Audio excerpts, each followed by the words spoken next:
જાપાનના પ્રધાનમંત્રી સાને તાકાઇચી આજે પ્રધાનમંત્રી નરેન્દ્ર મોદી સાથે કરશે મુલાકાત.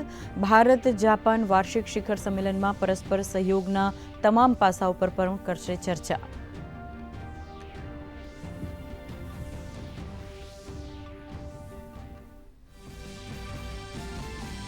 પ્રધાનમંત્રીની અધ્યક્ષતામાં મળેલી કેન્દ્રીય કેબિનેટમાં લેવાયા મહત્વપૂર્ણ નિર્ણય. દિલ્હીમાં 8 કિલોમીટર લાંબા 6 લેન દ્વારકા ટનલને મળી મંજૂરી. રૂપિયા 6,970 કરોડના ખર્ચે તૈયાર થનાર ટનલ એરપોર્ટ પરથી સીધી વસંત કુંજને જોડશે. તો કાનપુરથી કબરઈ સુધી 242 કિલોમીટર લાંબા 4 લેન હાઈવે નિર્માણને પણ મળી મંજૂરી. જમ્મુથી શ્રી અમરનાથ યાત્રા માટે ભક્તોનો પ્રથમ સંઘ રવાના. ઉપરાજ્યપાલ મનોજ સિન્હાએ બતાવી લીલી ઝંડી. યાત્રાને સુરક્ષિત, સુચારુ અને સુવિધાજનક બનાવવા તંત્ર દ્વારા કરાઈ તમામ તૈયારીઓ.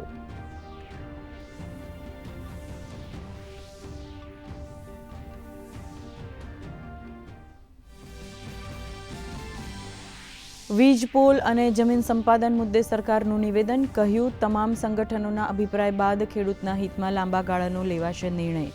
મુખ્યમંત્રીએ બેઠકમાં સરકારી ઓફિસોમાં સ્વચ્છતા પર મૂક્યો ભાર. મહિનાના પ્રથમ રવિવારે મંત્રીઓ સ્વચ્છતા અભિયાનમાં જોડાય તેવી સીએમની સૂચના.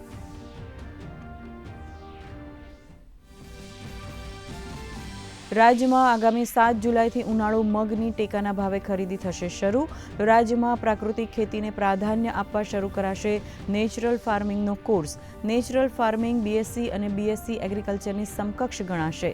પ્રવક્તા મંત્રીએ આપી માહિતી.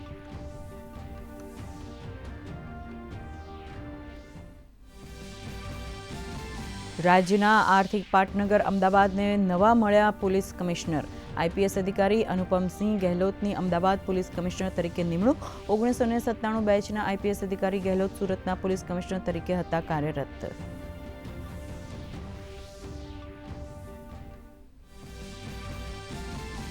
ચોમાસાની તૈયારીઓ અને આપત્તિ વ્યવસ્થાપન અંગે રાજ્યના પોલીસ વડાની અધ્યક્ષતામાં યોજાઈ સમીક્ષા બેઠક. સ્થાનિક સ્તરે વાયરલેસ કમ્યુનિકેશન નેટવર્કને સજ્જ રાખવા તેમજ જનરેટર સેટ માટે જરૂરી ડીઝલ અને પેટ્રોલનો પૂરતો જથ્થો ઉપલબ્ધ રાખવા સૂચના. તો રાજ્યમાં એસડીઆરએફના 1036 જવાનો કરાયા ડિપ્લોય. સૌરાષ્ટ્ર, દક્ષિણ ગુજરાત તેમજ મધ્ય ગુજરાતના અનેક વિસ્તારોમાં હળવાથી ભારે વરસાદ. વેરાવળમાં છેલ્લા 24 કલાકમાં 3 ઇંચ વરસાદ. સુરત, વલસાડ, દમણમાં ભારે વરસાદનું રેડ એલર્ટ. દેશના પૂર્વોત્તર ક્ષેત્રના કેટલાક ભાગોમાં શનિવાર સુધી ભારે વરસાદની આગાહી.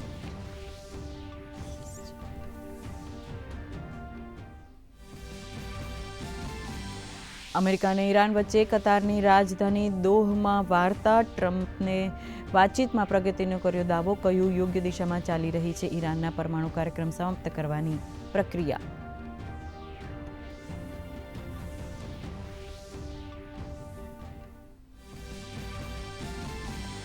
અને ઇંગ્લેન્ડની ફીફા વર્લ્ડ કપમાં શાનદાર વાપસી. કોંગોને 2-1થી હરાવી અંતિમ 16માં બનાવ્યું સ્થાન. 3-2થી સેનેગલને હરાવી બેલ્જિયમ પણ પહોંચ્યું રાઉન્ડ ઓફ 16માં. તો 2002 બાદ પ્રથમવાર નોકઆઉટમાં પહોંચ્યું અમેરિકા.